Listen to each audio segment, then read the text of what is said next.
Buenos dias, buenos tardes, mga amigos, mga amigas, sa aking mga kayubi sa Usapang Batas, magandang araw po sa inyong lahat. Ako po ang inyong lingkod, Atty. Rene Blanco. Ngayon po ang pag-uusapan po natin ay tungkol sa isang malungkot na istorya ng isang 11 taong anyos na batang babae na gumawa po ng isang liham. Isang liham, hindi po ito isang takdang aralin, hindi rin ito liham para sa kanyang mga magulang. Ang sinulat niya po ay isang pagsusumamo na dadaan sa daang-daang kilometro, lalampas sa mga bakod ng kanyang komunidad at kakatok mismo sa pintuan ng Malacanang, mismo sa opisina ng Pangulo ng Republika ng Pilipinas. Ang tanong, bakit ganon? Dahil ang taong dapat sana ay nagbabantay sa kanyang kaligtasan, isang opisyal ng barangay, ang siya mismong naging halimaw sa kanyang kwento, sa kanyang liham na ipinadala sa ating Pangulong Ferdinand Marcos Jr. Sa bawat hagod ng kanyang panulat, sumisigaw ang isang katotohanan. Patay ang sistema ng hustisya sa kanyang barangay. Paano po nauwi ang ating hustisya sa puntong kailangan muna ng atensyon ng Pangulo bago gumalaw ang batas dyan sa ibaba, sa barangay level? Sa ilalim po ng ating batas, ang barangay po ang first responder. Sila ang dapat na proteksyon. Sila po ang pader laban sa kriminalidad. Pero dito sa malungkot na kwentong ito ng batang-batang babae, ang pader po na aking sinabi ay gumuho. Nang ang isang bata ay hinalay, tinakot ng isang taong may posisyon sa barangay. Ang buong barangay ay naging piping saksi, naging bingi, naging pipi, naging bulag, pipi at pingi ang mga nasa opisyal dyan sa barangay na yan. Ito po yung tinatawag nating systematic failure.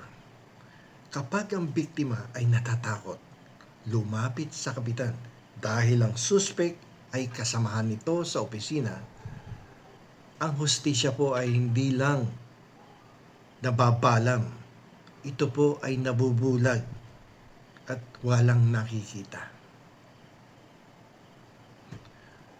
So bakit ganon? Bakit sa Pangulo?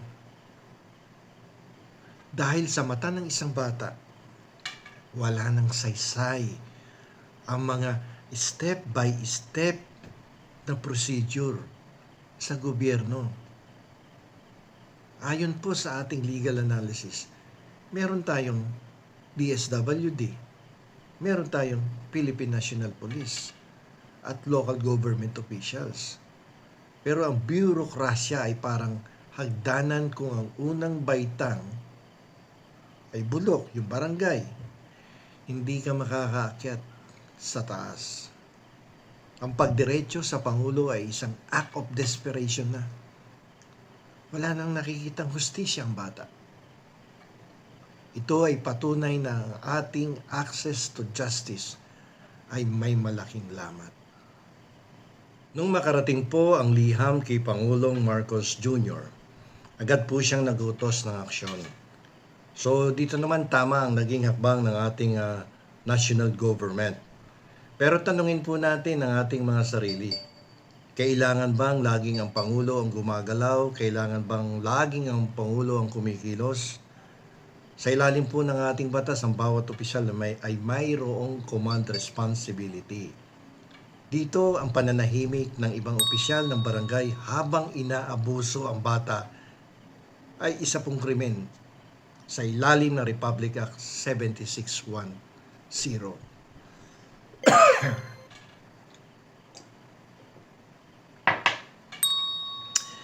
Ang kwento po ng batang ito ay may happy ending sa ngayon. dahil narinig siya ng ating Pangulong Ferdinand Marcos Jr. Pero paano yung libo-libo pang mga bata na walang ballpen, walang papel, at walang paraan para makarating sa Malacanang? Isa lang to sa mga libo-libong nagiging biktima ng pang-aabuso ng mga opisyal dyan sa mababang level ng ating barangay. Ang tunay na trahedya rito ay hindi lang po yung pang-aabuso. Ito ay ang katotohanan kailangan pang dumanak ang luha hanggang sa palasyo para lang gumana ang batas sa barangay.